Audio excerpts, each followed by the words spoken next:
Alrighty, hello everyone, this is Alan from MysteryMTG.com, and this is like Card Talk episode 17 or whatever. You're going to hear the navigation, which is kind of annoying, but it's a gloomy, kind of rainy day here in Seoul, South Korea. I don't know if that's just the pollution, I'm not entirely sure, but we're on the way to go play some Magic the Gathering. I want to finish the conversation on MVP and TCGPlayer.com.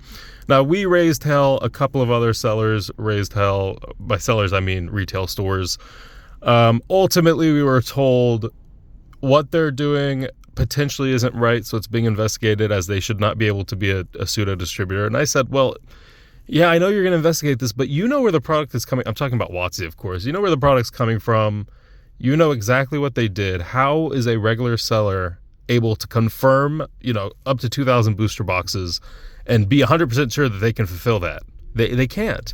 And then how is TCGPlayer allowing them to contact customers, get them to order elsewhere without canceling their account? Because that's a violation of the seller's agreement you sign up to when you sign up to sell on TCGPlayer.com. So MVP has just gotten away with a lot. And at this point, I'm an old man with a son and a wife, and I have another job, okay? I can't fight it.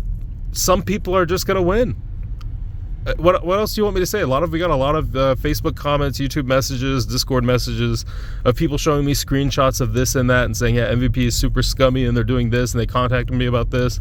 I get it, all right? And I've tried to relay some of this to the appropriate channels, and none of that has really done anything. And I'll just be honest. I don't think, because of who they are and because of who they know, and they know almost everyone. I mean, these guys, the MVP guys, you can't go into too much detail, but they used to be a store. They would go to cons. They know a lot of people higher, and they even know the professor and etc. These guys know a lot of people in the industry, okay? They've been in the game for a long time. So no, you're not going to get them out of here easily. And should they be getting out of the space? I think if they continue to do what they're doing, yes, because they're hurting the integrity of the game. The way they're doing it is hurting the integrity of the game, the collectability, which is a part of the game. It's a trading card game. It's a collectible card game. Of course, the collectability matters. And so when you hurt that, and when you get rid of the retailers and you're going direct from distributor to consumer, of course there's an issue there. Not because that's inherently that's an issue. If you can cost save, it's like Tesla getting rid of the dealerships. But people weren't playing games in the dealership. You know what I mean? It's different because when you're hosting an LGS, it's more of like you're an event center. You're hosting a ton of events. That's what you are. You're hosting a ton of events, and you know how to host the events, and you have prizes for the events, and you agree to be a good actor and to not sell those promos and to make sure that your customers are getting the product on time, etc., that you're going to be hosting WPN previews, etc., etc. You're signing up for all of that. So there's a lot of responsibility that comes with being a WPN, and for us, we're a WPN premium. So when you have someone who doesn't have a store, who closed their store back in 2020, who is now a pseudo distributor and getting their, obviously, is an extended branch of insert distributor name, there is a very big issue there, to be completely honest with you. And look, once again, this is a war that if I wage, it doesn't do anything. A lot of you don't care. A lot of our loyal, really direct customers do care, because it's like, F these guys. These guys suck. Which, yes, that is also true, but a lot of the general public just say, well, I can get the product for cheaper, I'm going to get it cheaper. Screw my LGS, they kind of suck. I'm not a big fan of my LGS anyway. And at that point, what else can you really say? You can't say anything. I mean, at that point, it's like, okay, well, you're deciding not to support your LGS. Then in your best interest, yeah, you're probably just going to go buy a booster box from TCGPlayer, MVP cards, games, whatever. Okay? That's that. I mean, that's that whole conversation. There's not much really more to add to there. I was told that something might happen, but probably not. And we talked to quite a few people. That's about it. I mean, I would love to have this, conversation where it's like, yeah, we got rid of them. No, that didn't happen. And I don't think that's going to happen. Ultimately, dollars are dollars. And when dollars are spent, the people at the beginning are pretty happy.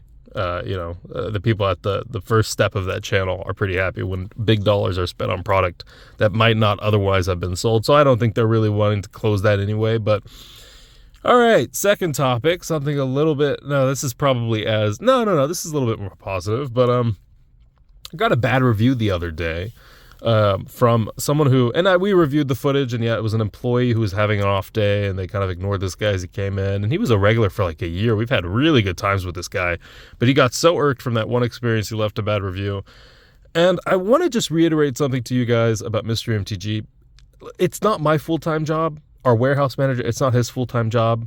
There's only one employee one employee who's not a student or doesn't have a full-time job that works at Mystery MTG, and it's like their full-time thing, okay? Sometimes we miss things along the way. Like sometimes customer service will drop, right? Sometimes things will happen. Just let me know. And I know sometimes it's hard to get in contact with me. Just spam me on Discord. Say, hey, dude, you got to fix this. Hey, dude, you got to fix this. Hey, dude, you got to fix this. And let me just hear that from you, and I will try to fix it. Surprisingly, the business is as strong as ever. I'm actually pretty shocked about that. The fact that it's going so strong is crazy to me. Luckily, we pivoted in the right way. There was a couple of moments there where I think we would have been screwed if we had continued to do what we were doing in the very beginning with just subscription crates, etc. But the pivot was good into making sure we also offer sealed and singles to a much larger extent. Of course, our subscription rates are still like 30 to 40% of our business, so it's nothing to scoff at. But yeah, if things get bad, I need you guys to be vocal with me and let me know. Look at this guy fucking on the other side of the road. Okay, anyway, I'm going to hang up so I can honk at this guy. I will see you guys next time, and be safe. That's that for the MVP thing, and you can send me more messages if something pops up, and I will try to see what I can do, but there's not much I can do, right? All right, I will see you guys next time. Alan from MysteryMTG.com. Bye-bye.